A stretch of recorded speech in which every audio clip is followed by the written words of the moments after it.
Boa noite, pessoal. Tudo bem? Então, hoje eu tô aqui para conversar com vocês sobre uma live que está acontecendo daqui a pouquinho, né? Agora, 19h30. Então, hoje a gente tem uma convidada especial, que é a professora Lilian. Ela é lá de Curitiba. Então, logo na sequência eu vou chamar ela. A gente vai falar um pouquinho sobre a memória da água na homeopatia. Eu vou colocar o título até aqui agora, tá? Se alguém tiver alguma dúvida pode ir perguntando. Já vou chamar ela, tá? Certo? Então vamos lá. Vou chamar a professora Lilian. Vou aguardar um minutinho até ela entrar. Boa noite, Lilian. Olá! Tudo e você? Tudo bem? Já tem uma galera aí que já entrou na live, tá esperando. Que bom, né? Que joia, né? Uma forma diferente de trabalhar agora para nós também. Com certeza. Eu tava pensando nisso hoje, né? Falei, nossa, é um jeito bom, né? Da gente ver as pessoas de longe, assim, bem bacana isso. Gostei muito. É a minha primeira live, mas acho que vai dar tudo certo. Então a gente está estreando, é a minha segunda. Mas enfim, Olha só, que quando eu somos novatos. quando eu tive essa aula lá na escola e voltei para casa, na farmácia, as meninas gostaram muito, né? Quando eu comecei a falar. Eu disse, meu Deus, a gente tem que ouvir isso, né? Então é uma forma. É muito interessante, né? A gente poder É muito interessante porque... Sim, porque sempre falaram para você que você tomava água, né? Exatamente. Quando você estava tomando homeopatia. E justamente é água mesmo, né? Então, por que que essa água faz efeito? Esse é o nosso objetivo, né? Tentar entender um pouquinho por que que essa água faz efeito. Um efeito tão bom, né? Então, eu não sei que horas aí é no teu relógio.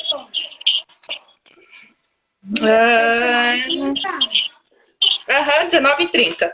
Exatamente. Tá, então? Sim, claro. Tá. Vamos lá. Então, primeiro eu vou te apresentar, certo? Sim. Então, a professora Lilian, então ela é nossa professora lá na Escola Biocentros, e ela também é farmacêutica, formada pela Universidade Federal do Paraná, especialista em farmacotécnica homeopática, certo? E hoje está engrandecendo aqui a nossa live aqui, é um dos nossos presentes aí no aniversário de 18 anos da minha farmácia. Então, aqui está colaborando aí com o presente para o pessoal que está assistindo. E eu espero que vocês gostem muito. Parabéns, primeiro, né, pelos teus 18 anos, então pela sua maioridade como empresa. E muito sucesso aí, né? A gente sabe que é uma luta diária, que é difícil manter uma farmácia, né? Já trabalhei em várias farmácias, mas 18 anos é uma data a ser comemorada mesmo. Isso aí. Prof. Lilian, eu vou anotando as perguntas aqui. Tá? Ok. O meu áudio tá muito ruim, né? Não, para mim tá bem bom, tá bem perfeitinho. Tá, o teu também tá bem bom. Qualquer coisa você me fala. Ok. Tá bom. Então, eu vou anotando as perguntas e aí vamos ver se a gente vai falando no decorrer ou de repente daqui a pouco a gente faz uma live só para perguntas. Pode ser? Tá bom. Pode ser? Claro, com certeza. Então, vamos lá, Prof. Lilian. Conta para nós um pouquinho sobre a memória da água. Então, quando o Hahnemann começou a fazer os experimentos dele com os medicamentos homeopáticos, ele precisava descobrir, ou ele tinha uma intuição, vamos dizer assim, como que aquilo funcionava, né? Como que aqueles medicamentos que ele diluía e dinamizava, então eram fórmulas ultra diluídas, como que aquilo tinha uma ação no corpo do paciente, né? Do cliente dele, da pessoa que ele estava tratando. Ele fez muitas experimentações nele mesmo, né? A gente sabe disso. mas ele não conseguia explicar como que por exemplo, esse arsênico com essa pulsatila extremamente diluídas faziam essa função dentro do organismo, tinham esse efeito dentro do organismo. E ele imaginou, obviamente, que poderia ser a água que carregava essa informação, porque a maioria dos experimentos dele foi feita em água, né? Mas ele não tinha as técnicas para provar isso cientificamente, né? Lá era 1840, né? Hahnemann faleceu em 1843. Então, não existiam as técnicas que existem hoje, né? A microscopia eletrônica, a cromatografia, né? As câmeras de alta resolução, nada disso existia naquela época. Mas ele intuía que existia um processo de continuidade da informação homeopática, né? Que essa diluição da homeopatia só fazia potencializar. Então, quanto mais ele quanto mais ele aumentasse uma potência, mais essa potência teria uma energia acumulada ali dentro dessa água, né? E era isso, na cabeça dele, que fazia a homeopatia ter sentido, né? Depois que ele faleceu, lá em 1843, ele deixou todos os discípulos, né, os alunos. Como hoje, né, a gente tem muitos alunos, ele também tinha os alunos dele. Tinha o Konstantin Hering, ele tinha o Korsakov e pessoas que vieram depois dele. Benoît Muri, que trouxe a homeopatia para o Brasil, o Hering, né, que criou a escala decimal. Então, tinha várias pessoas que continuaram o trabalho dele, de formas diferentes, mas continuaram o trabalho dele. E essas pessoas também não sabiam explicar. Daí, esse assunto ficou meio morrido, né? Meio sem ninguém se preocupar muito com isso. Lá em 1900, digamos assim, 1900, década de 80 já, veio um pesquisador francês, o Jacques Benveniste, e ele publicou na revista Nature um estudo que ele tinha feito em basófilos, no sangue de alguns pacientes, onde ele observava que a água transmitia uma certa informação. Mas o estudo dele não teve reprodutibilidade, e reprodutibilidade é um critério científico, né? A gente sabe que tem que ter reprodutibilidade para que possa ser aceito pela comunidade científica. E o estudo dele acabou sendo mais ou menos, vamos dizer assim, escrachado, né? Ele ficou meio de lado, né? Não foi muito levado a sério esse primeiro estudo. Em seguida, outros pesquisadores tiveram a mesma ideia. O Rey, em 2003, publicou na Física A, que é uma outra revista científica. Depois, um prêmio Nobel, o Luc Montagnier, que foi o pesquisador responsável pela descoberta do vírus da AIDS, inclusive. O Luc Montagnier fez estudos também sobre a água e viu lá no plasma dos pacientes dele, que ele usava imunofluorescência e várias outras técnicas de laboratório, ele descobriu que esse plasma continha ondas eletromagnéticas. Nossa, né? No plasma de um paciente, plasma é água, né? O nosso corpo todo tem muita água, certo? E ele achou aquilo incrível, porque ele viu assim, nossa, nunca ninguém pesquisou isso. E daí ele foi atrás de estudos que já tinham falado sobre a memória da água. E descobriu esses estudos anteriores do Benveniste e do Louis Rey. E começou a pesquisar sobre isso também. Então, o sentimento geral da comunidade científica foi que, poxa, já que um pesquisador do quilate, né, de um prêmio Nobel de Física, falava sobre isso também, pode ser então que isso seja uma coisa verdadeira, né? Não seja só um devaneio de alguém lá atrás que, né, em 1800 e pouco achou que poderia acontecer, achou que a água poderia ter algum tipo de memória, né? Aí, em 2000, mais ou menos, 2000, também pelo começo dos anos 2000, veio um fotógrafo japonês, que é o Masaru Emoto. E o Masaru não era pesquisador científico, ele faleceu agora em 2014, né? Faz um tempo já, mas ele veio com imagens dessa água. Então, o que o Emoto fazia? Ele tirava fotos em alta resolução de águas no Japão. Você já viu um floco de neve?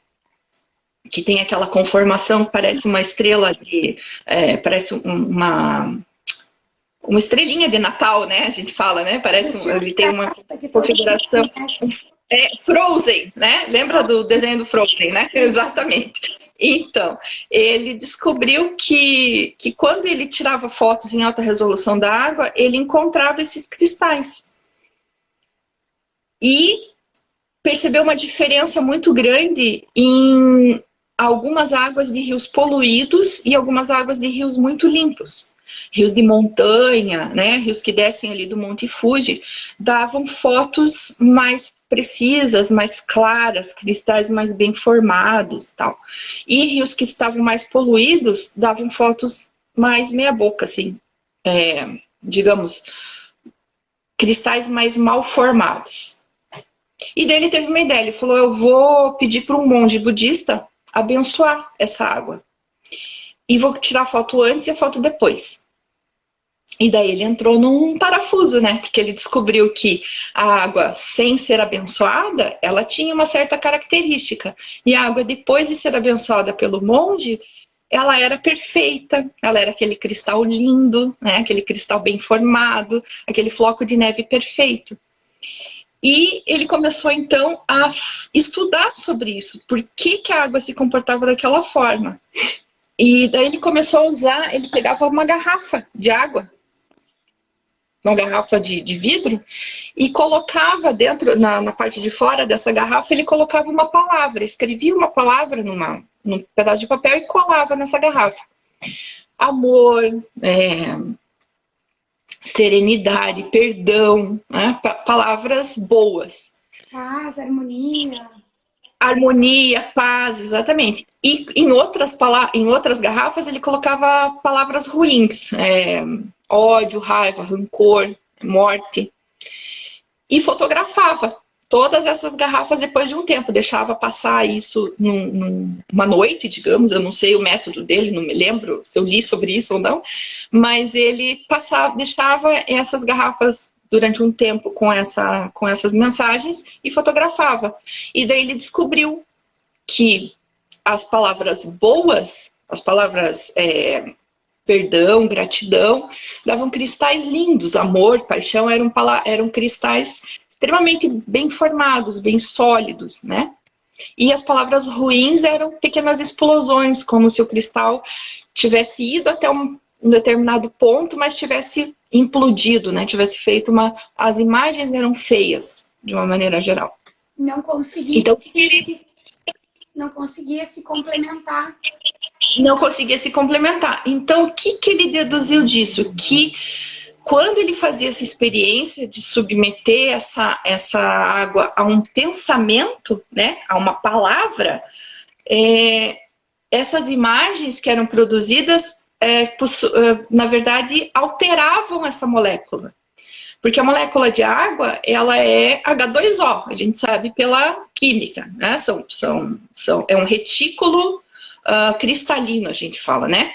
O hidrogênio e o oxigênio fazem uma conformação espacial que faz com que essa água tenha esse cristal, né? Esse retículo cristalino. E que esses pensamentos bons ou ruins alteravam justamente este retículo cristalino. Fazendo com que essa água se comportasse de formas diferentes. Então, ele provou de uma certa forma, né, por imagens, aquilo que os outros pesquisadores tentavam provar por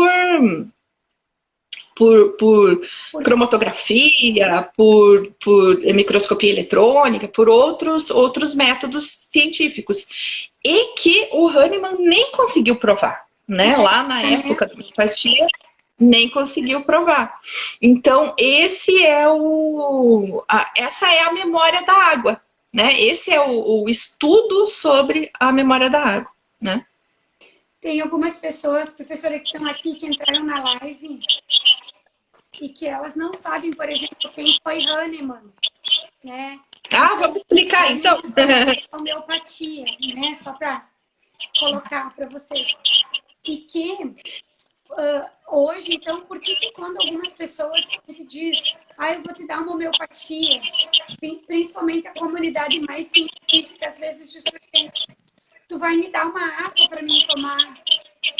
Exatamente. Então, o que a gente faz? A gente dá uma água com uma informação. Exatamente. Porque assim, quando você pegar aí na farmácia, né, aí na Naturativa, ou em qualquer outra farmácia homeopática, um medicamento homeopático feito pela Fernanda, feito por mim, feito por qualquer farmacêutico que tenha essa especialização em homeopatia que a gente tem, vai vir lá no rótulo escrito assim, água destilada, né? Ou sem álcool, ou às vezes álcool 5%, álcool 30%, são graduações alcoólicas do álcool que a gente utiliza na homeopatia. Mas todas essas graduações alcoólicas são misturas de álcool com água, né? Com H2O. Eu acho assim que pelo menos uma vez na vida, algum de nós já ouviu isso, algum de nós profissionais. Mas homeopatia é água, né? E hoje a gente pode falar que realmente homeopatia é água, né? Mas é uma água que tem uma informação muito importante. A informação daquele medicamento que vem ali dentro daquele frasco, né? E o objetivo dos pesquisadores em homeopatia hoje justamente é provar como que essa água transmite essa informação. E essa historinha sobre os cristais, né, que o Masaru Emoto trouxe para nós, essas imagens belíssimas aí, só serviu para justamente fazer com que esses pesquisadores tivessem mais gana, né, mais vontade de provar realmente como que essa homeopatia funciona, né? Como que essa ciência da homeopatia funciona. Então, brevemente, né, Hahnemann nasceu em 1755 e faleceu em 1843, e ele criou uma forma de tratar os pacientes dele que utiliza substâncias ultra diluídas, a gente chama de diluídas e dinamizadas, né? Onde eu concentro a energia da substância por um processo que a gente chama de sucção ou dinamização, que é bater o frasco 100 vezes contra um anteparo rígido, né? Contra a palma da mão, contra uma toalha, contra uma mesa, ou utilizando um equipamento. E essa ciência diz que quanto mais diluída for esse líquido, mais energia ele tem. Então, quanto mais diluído, mais energia, né? E a gente, na prática, provou que isso, já provou milhares de vezes, né? Que isso realmente funciona. Mas a homeopatia é uma ciência muito combatida, porque ela não tem justamente como provar a sua eficiência, né? A gente prova na prática, todos os dias. Nós provamos na prática, com as pessoas se sentindo melhor, né? Dando alívio a determinados sintomas alérgicos e muitos outros, né, sintomas que a gente trabalha na homeopatia, dores físicas. Hoje a gente usa muito homeopatia na agricultura, né? A gente usa muito homeopatia para animais de grande porte, animais de estimação, né? Não só para pessoas, mas também para essas outras áreas, né? E a gente viu uma resposta fantástica de plantas, né?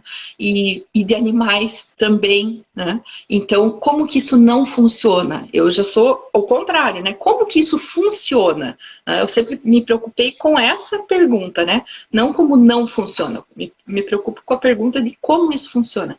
E uma das respostas é justamente a memória da água, né?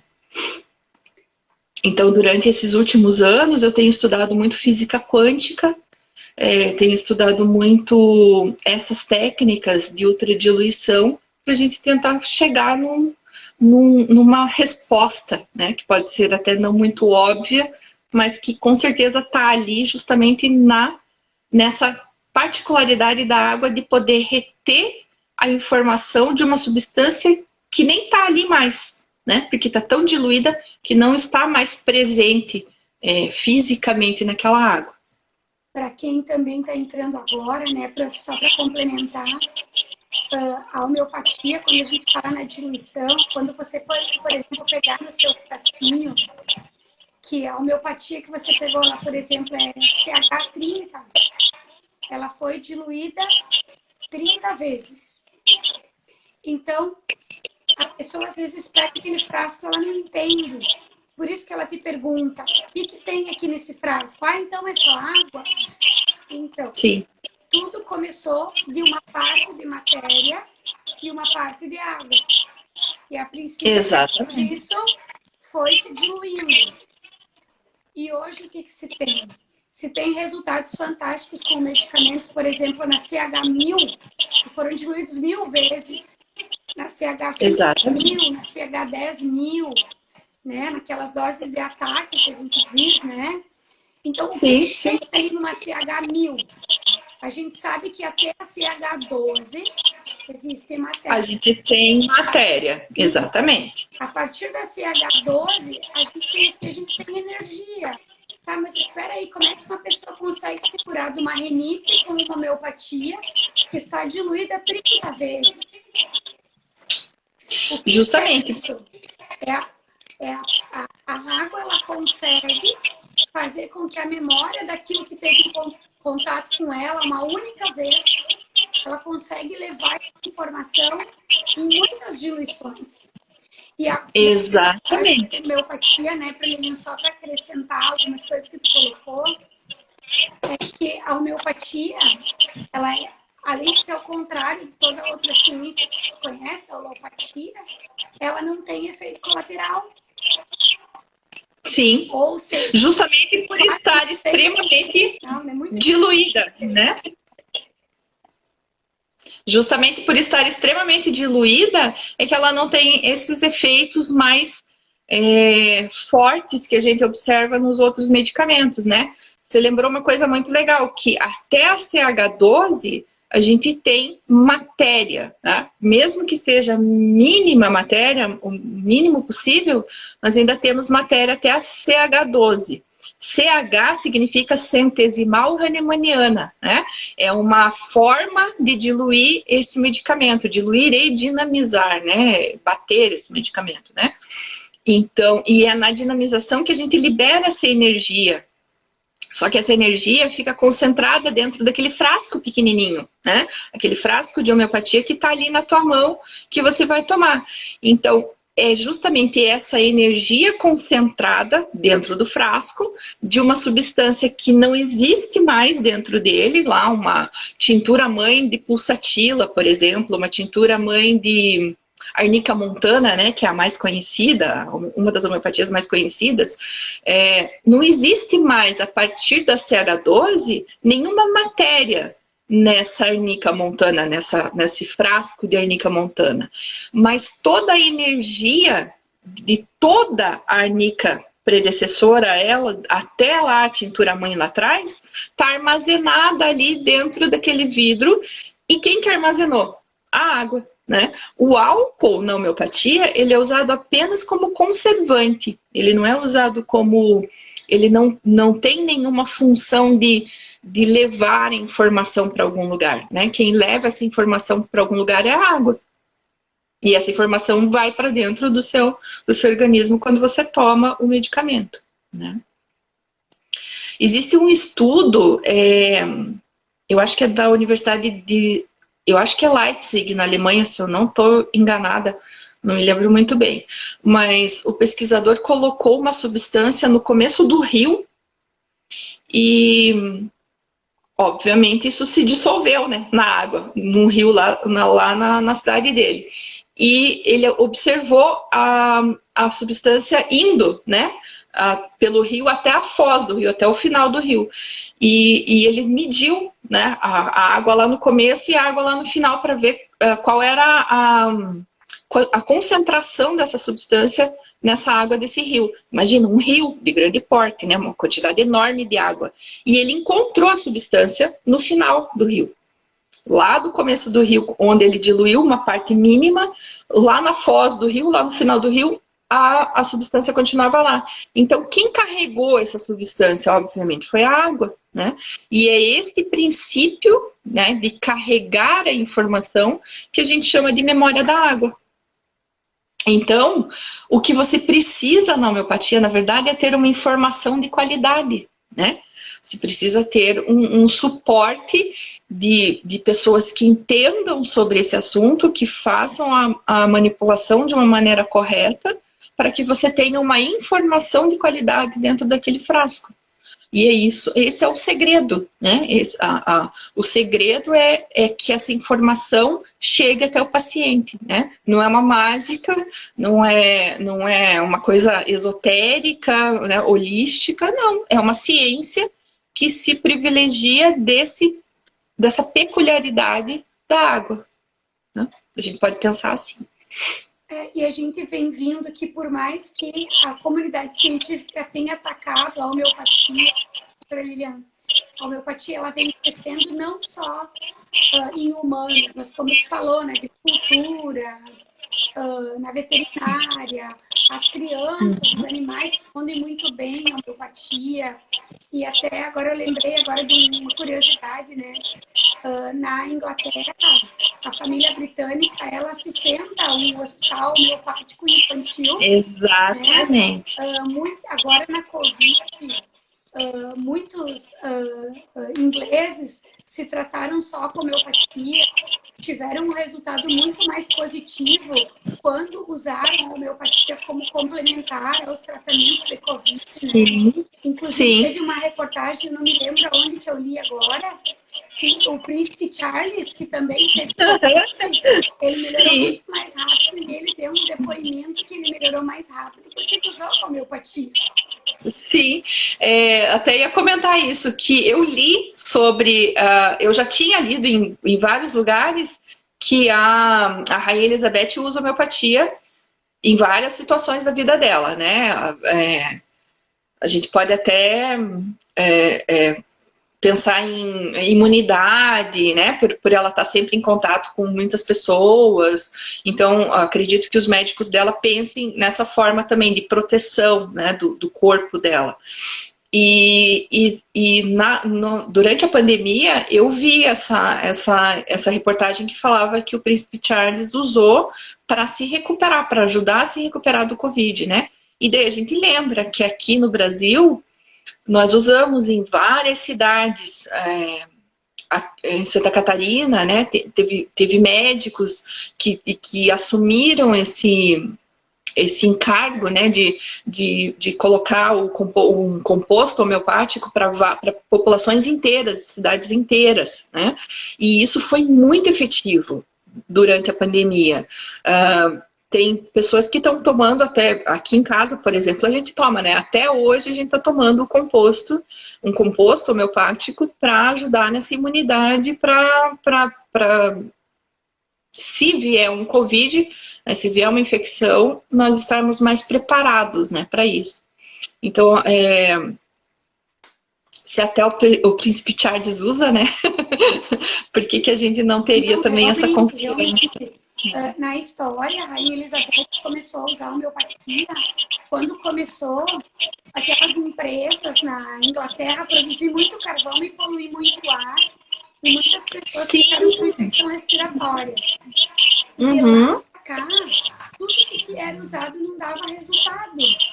E a homeopatia começou a ser usada com muita efetividade e diz que ela é uma das pessoas que não vai deixar, enquanto ela não vai deixar o hospital homeopático lá. Eu até, professora Helena, como a gente tem um tempinho, eu gostaria de colocar nós como é que funciona a homeopatia em Curitiba ali, né, saindo um pouquinho do nosso assunto, que a homeopatia ali, ela funciona no SUS também, né? Sim, sim. A gente tem... Curitiba é uma cidade que tem muitas farmácias homeopáticas, né? Muitos colegas meus colegas, ex-professores, tem farmácias aqui. Todas as farmácias têm o seu farmacêutico especialista, né, em homeopatia, e nós temos a homeopatia no Sistema Único de Saúde também, né? Tem médicos habilitados. Aqui, Hospital Pequeno Príncipe, que é um hospital muito famoso de atendimento infantil, né? Tem médicos que têm a especialização de homeopatia que também atendem, né? Então, assim, é um público muito grande, né? E farmácias muito comprometidas em fazer as homeopatias da maneira correta, armazenar as matrizes da maneira correta, né? Porque não adianta nada você ter toda essa memória, ter toda essa informação na homeopatia e muitas vezes o medicamento ser armazenado da maneira errada ou ser submetido a radiações, muito sol, né? Então tudo isso acaba minando essa energia que o medicamento tem ali dentro dele. Mas nós temos sim uma rede muito grande de lugares, né, que produzem essas homeopatias, não só aqui em Curitiba, mas eu dou aula no Brasil inteiro. Um dos nossos grandes disseminadores de conhecimento homeopático são as pastorais da saúde das igrejas católicas, né? Todas as pastorais têm o seu laboratório, muitas vezes, né? A maioria delas, pelo menos, tem o seu laboratório homeopático, lá onde eles servem a população carente, né? Que não pode ir numa farmácia ou não pode ir num médico homeopata. Então, eu já observei essa realidade no Brasil todo, né? Esses pequenos grupos, né, aprendendo, se capacitando, fazendo cursos, né, pelo Brasil todo. Tem o curso aí de Erechim, né, onde eu dou aula. Então são vários lugares no Brasil trabalhando para que essa ciência seja cada vez mais conhecida, porque a homeopatia ela não é cara, né, em relação a medicamentos de marca ou medicamentos de outras, né, a gente chama de alopáticos, né, que são os medicamentos que tratam sintomas específicos. Então a homeopatia ela não é cara, ela não é um medicamento caro. Então ela atende muito bem a população carente, famílias, né, que às vezes não conseguem comprar medicação para todos os seus integrantes, enfim. E as pastorais têm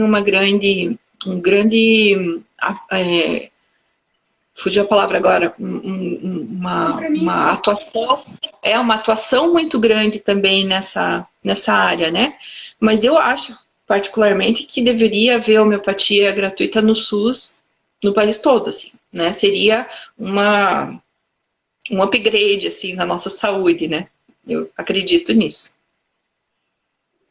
Então, Prof. Lilian, gostaria de complementar com mais alguma coisa. Eu acho que acabei fazendo as perguntas porque tudo que a gente conversou aqui, tudo que tu comentou com a gente estava no teu roteiro, né? Tu já estava aí toda... Sim. Tirar de letra esse assunto, porque é um assunto bem legal também. Mas só e é um assunto apaixonante, né? Então, você sempre está estudando sobre isso e aprendendo mais, né? E também, assim, a gente conversa bastante. Olha, por exemplo, a questão do valor, né? Da homeopatia. Se a gente for parar para ver, né? Olha essa homeopatia da Covid preventivo que a gente está usando. 6 gotas a cada 15 dias, que a gente já está usando há bastante tempo, agora está usando mais ou menos assim. Você compra um frasco de 30 ml, que custa mais ou menos R$35. Se as pessoas são em 4, por exemplo, em casa, quanto tempo vai te durar esse frasco? Sim. E aí você vou comprar uma ivermectina. Você compra só para ti, você tem que tomar uma dose de acordo com o teu peso. Todo mês você tem que tomar. Nem todo mundo consegue sustentar, né, um preventivo desse tipo. Exatamente. E eu acho que também, por ser um medicamento que não tem um efeito colateral muito pronunciado, muitas vezes nem tem um efeito colateral, a adesão ao tratamento é maior. Porque muitas vezes você toma, por exemplo, um antibiótico, né? Vamos pensar lá numa coisa bem genérica. E você passa mal por causa disso. Te dá dor de cabeça, te dá diarreia, ou prisão de ventre, né? Ao contrário. Ele tem outros efeitos, além de trabalhar a questão antimicrobiana, né? Antibiótica dele. E a maioria dos medicamentos tem isso, né? E muitas vezes, quando é um medicamento de uso contínuo, durante muito tempo a pessoa tem que usar aquilo, ela se desanima, né? Porque os efeitos colaterais são tantos que ela, ai, não vou mais tomar isso aqui porque me dá dor de cabeça. Oh, não vou tomar isso aqui porque me dá secura na boca, né? E a homeopatia não tem esse caráter de efeito colateral. Então, lógico que muitas vezes, como toda medicina, ela tem os efeitos dela, que são coisas que nós, como farmacêuticos, às vezes não estamos esperando, né? Porque cada organismo reage de uma forma diferente. Mas, por não ter efeitos tão pronunciados, efeitos colaterais tão pronunciados, a adesão ao tratamento, e também pelo fato de ser barata, mais barata, a adesão ao tratamento é muito maior, né? Então, o paciente toma por mais tempo até fazer o efeito, né? E uma coisa que a gente observa na homeopatia é que um fala pro outro, né? Então, deu certo para mim, então vai lá e faz igual, né? Ou manda fazer, ou vai no médico homeopata, vai no profissional que possa te prescrever um frasco desse, porque é bem legal de usar, né? Então as pessoas sempre falam isso também. Eu acho bem interessante esse boca a boca que a homeopatia tem até hoje, né? Não, e é de fácil adesão, né, professora? Tem os glóbulos também, que é fácil para as crianças, é fácil para a gente dar para os animais também. Sim, e às vezes a gente sobre glóbulos, antibiótico para as crianças, tu dá para eles, eles colocam tudo fora, tu não sabe quanto tomou, quanto não tomou. Aí você tem medo de ter de novo a seringa de dar, de intoxicar. é verdade. A gente sabe que para se intoxicar com homeopatia, tem que tomar muito homeopatia. Então você não tem que tomar medo de dar de novo. Você pode colocar um copinho de xarope com um pouquinho de água, dar uma diluída. A criança mesmo aprende a dinamizar, ela mesma toma sozinha. Ela mesma toma sozinha, exatamente. Isso é muito importante. Por que a gente pede, né, para bater o frasco? Eu não tenho nenhum frasco aqui comigo, mas por que a gente pede para bater o frasco contra a palma da mão, né? Isso também é para ativar justamente essa memória da água, e muitos médicos e muitos pesquisadores de homeopatia dizem que é para você imprimir a sua energia ao seu medicamento. Olha que legal, né? Você está personalizando o seu medicamento, você está colocando ele em contato, né, com a sua própria energia. Eu acho isso muito fantástico. Então eu sempre falo assim, teu filho já tem idade para bater o medicamento dele, né? Começa com uma brincadeira, dá para ele bater, né? Deixa ele mesmo fazer. Mas eu tenho uma historinha muito legal. Eu tenho uma cachorra que é pilhada, assim. Então, hoje tá chovendo em Curitiba, né? Fazia meses que não chovia. Quando chove, ela late, ela fica bem louca. Porque ela tem um ouvido super sensível. E eu dou um medicamento homeopático para ela, né? Eu coloco no ossinho dela, aqueles ossinhos de petisco, né? Eu coloco ali as gotinhas e ela toma. Eu não tô ouvindo um chorinho dela, um latido, porque ela dá uma acalmada usando esse medicamento que é personalizado para ela, né? Então, como que um animal reage tão bem, né? Mas então, é óbvio que eu tenho um amigo que é veterinário e ele estava dando Gardenal para a cachorra dele. E a cachorra dele tinha muita convulsão e ele ficava muito preocupado. Até agora a cachorra dele já morreu, mas enfim. Um dia ele chegou na farmácia e disse assim, não dou mais isso aqui para minha cachorra, porque eu dou isso para ela, mas ela perde as pernas, ela não consegue mais segurar o xixi, segurar o cocô, não dá certo. E, bom, então vamos fazer vamos dar um calibromatum para ela. Um outro professor tinha sugerido. Disse, vamos dar. Aí ele conseguiu descobrir que ela convulsionava cada vez que soltava um foguete na cidade. Aí, Porque o ouvido deles é muito sensível. Então, quando começaram a o que ele fazia? Ele não dava mais todo dia. Quando começavam a soltar foguete na cidade, ele pegava o frasco da homeopatia, ela já sabia, ela ia lá, sentava e ele dava na boca dela, ela ficava esperando e ela nunca mais convulsionou. Veja só, né? A minha toma fósforos, né? Então, você falou o nome do medicamento, eu vou falar aqui também para as pessoas saberem, porque eu acho super interessante. A minha toma fósforos. Ela toma fósforos numa potência super alta, que é na 1000. Né?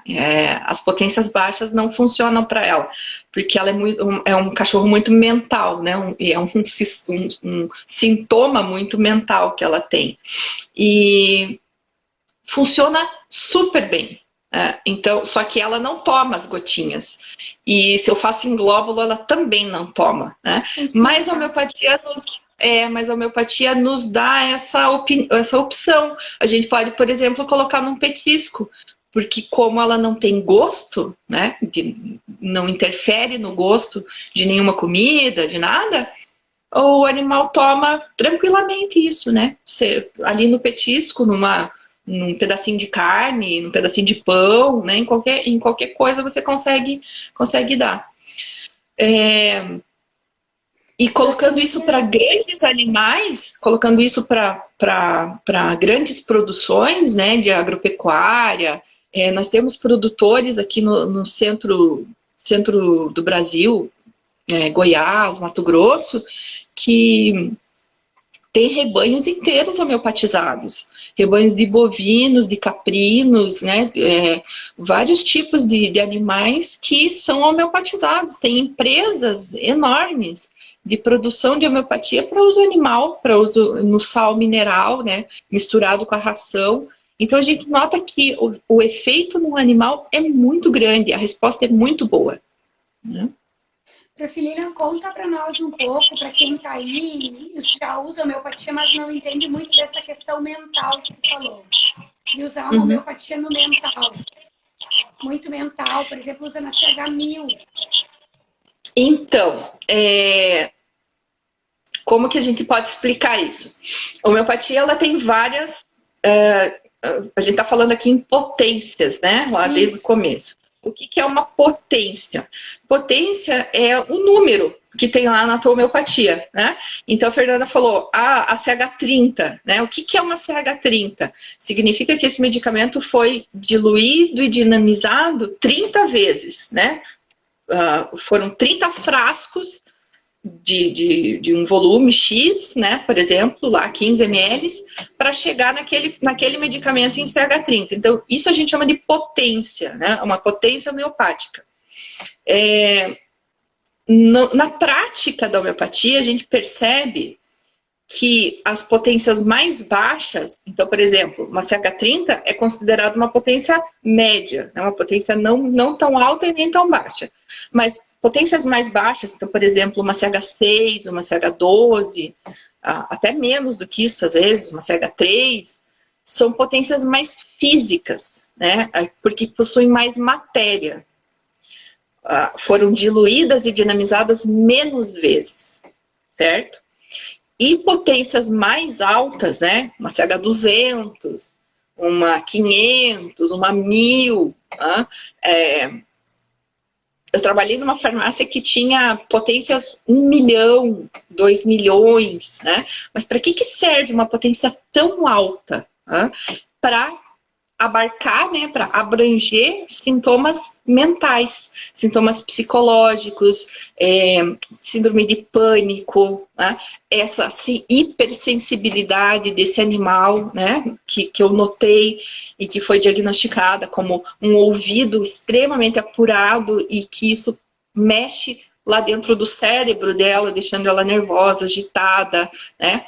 Então, essas potências muito altas que a gente está contando aqui, né, uma 1000, né, uma 10.000, uma 100.000, 1 milhão, são potências para sintomas mentais, para transtornos, né, mais ligados ao psicológico da pessoa, né, ao mental.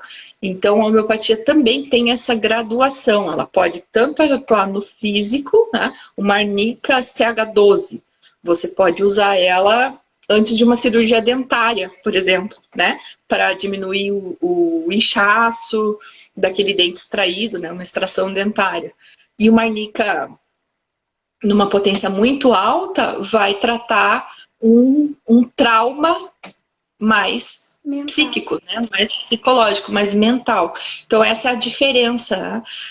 São termos que variam conforme, são doenças que podem ser tratadas conforme a potência desse medicamento, né? E isso é muito interessante porque é infinito, né? Até quanto nós podemos chegar? Nós podemos chegar até potências altíssimas hoje em dia, porque nós temos equipamentos para fazer isso, né? A gente tem fluxo contínuo, o braço mecânico. A farmácia homeopática hoje, ela é extremamente capacitada, né, para fazer potências extremamente altas com segurança desses medicamentos todos, né? Então é muito interessante usar essas potências bem acima do normal que a gente vê, né? Os resultados são ótimos também. E todos os tratamentos, né, professora Lilian, se forem bem conduzidos, tem um desfecho positivo com a homeopatia, né? Desde uma cirurgia até uma depressão. Se a gente consegue acertar bem o medicamento, o resultado é muito positivo. Sim, aqui, por exemplo, aqui em Curitiba, eu não sei se ainda na época que eu trabalhava numa determinada farmácia aqui, existia uma cirurgia plástica que o pré-operatório dela era com um composto homeopático. Ela prescrevia... Sim, ela prescrevia arnica, fósforos e calêndula, que é aquela nossa fórmula pré-operatória, né? Todas elas na CH12. E ela dizia que os resultados eram fantásticos. Diminuição do sangramento, menos edema, inchaço, né? Bem menos inchaço. Então, na consulta pré-operatória, na consulta com o anestesista, ela já fornecia, né? Já dava a receita do medicamento homeopático, desse composto homeopático, para paciente tomar uma semana antes da cirurgia. E os resultados da cirurgia, do pós-operatório da cirurgia, eram muito mais manejáveis, né? Muito mais simples. Então, a gente vê que para esses sintomas físicos, a homeopatia funciona extremamente bem. Aí você falou em ansiedade.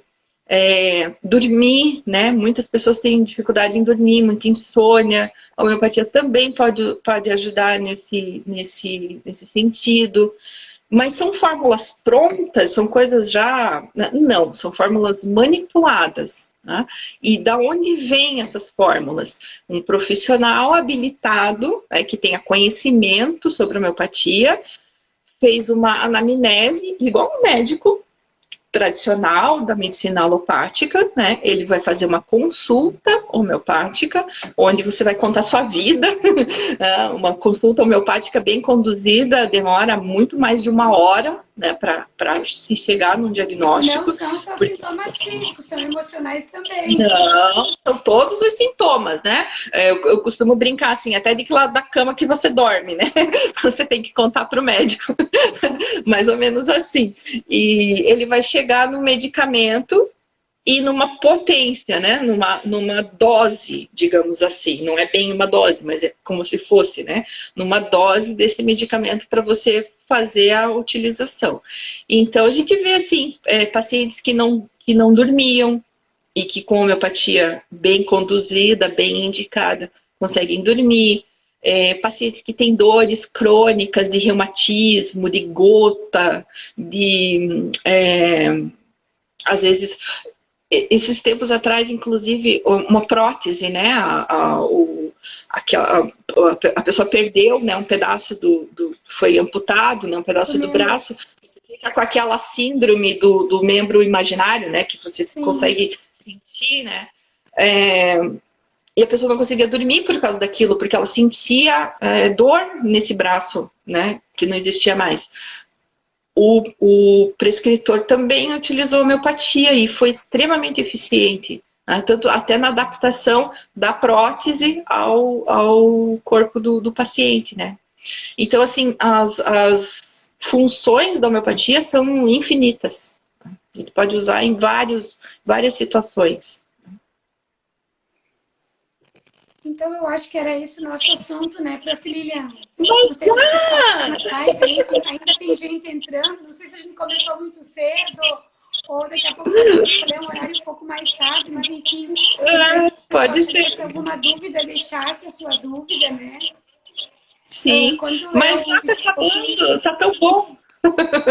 Quando eu ouvi essa aula aí de homeopatia, eu lembrei que uma vez eu fui também na escola de piano da minha filha, lá em Passo Fundo, e eles fizeram uma... não foi lá, foi num outro lugar, foi num congresso, eu acho que eles falaram também da memória da água na música. Que se a gente submete também a água a uma música clássica, ela te dá um tipo de formação quando ela for congelada, né? E sim, exatamente. Submete a água a uma música mais pesada, um batimento mais rock, alguma coisa assim, a água ela fica com mais dificuldade de se aglomerar e formar uma partícula mais bonita. Sim, e isso é em relação à vibração daquela música. Não é nem o tipo de música, né? Não estou falando isso porque eu sou roqueira, né? E eu gosto de rock, mas não é por isso. É a vibração, é a batida, né? Então, e vibração, o que é? Energia. Mais, né? Então, quando a vibração é uma vibração mais sutil, uma vibração mais tranquila, né? Uma música clássica, uma música de niná, por exemplo, né? Uma canção de niná, essa água congela de uma determinada forma. E quando é uma batida mais contundente, né?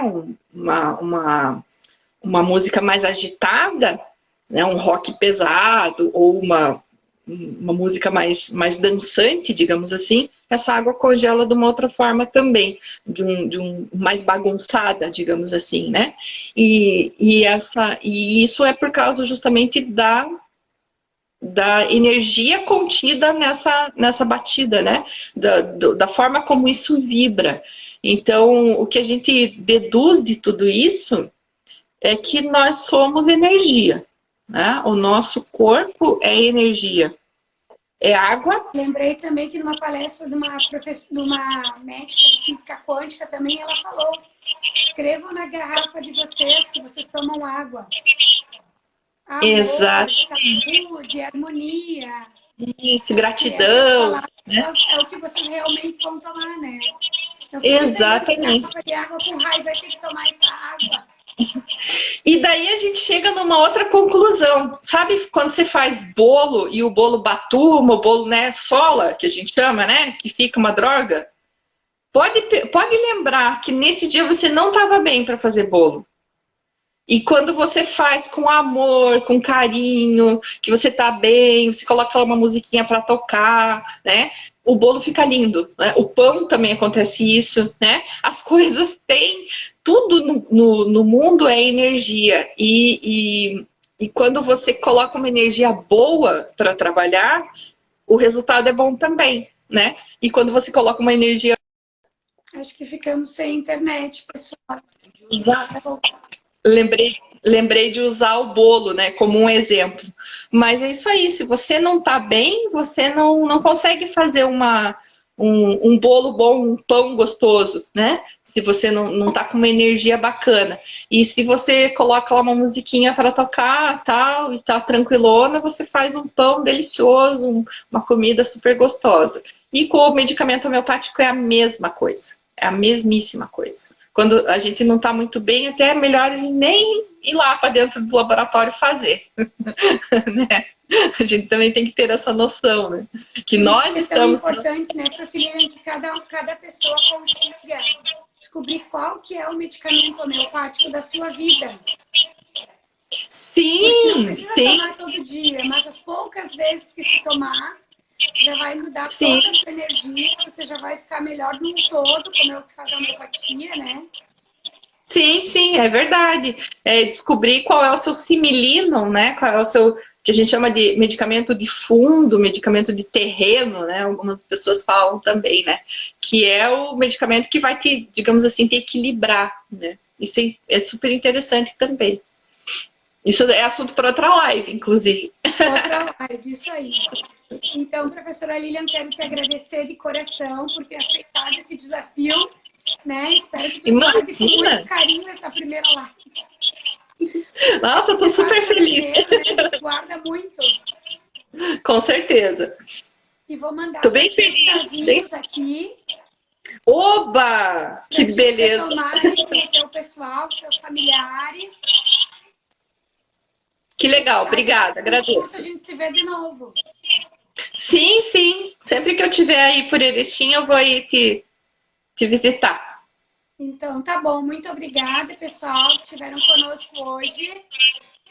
Né? Eu acredito que vocês devem ter gostado também. É um assunto diferente, não é do nosso dia a dia. E a partir de agora, comecem a tomar água de vocês, pensando só em coisas com uma outra visão. Com uma outra visão, né? Comecem a tomar a sua água com uma outra visão. Isso aí. Então, muito obrigada mesmo, de coração, para a Lilian. Até a próxima. Um abraço e até a próxima. Um abraço. Tchau, boa noite para todo mundo. Obrigada por terem ficado até agora.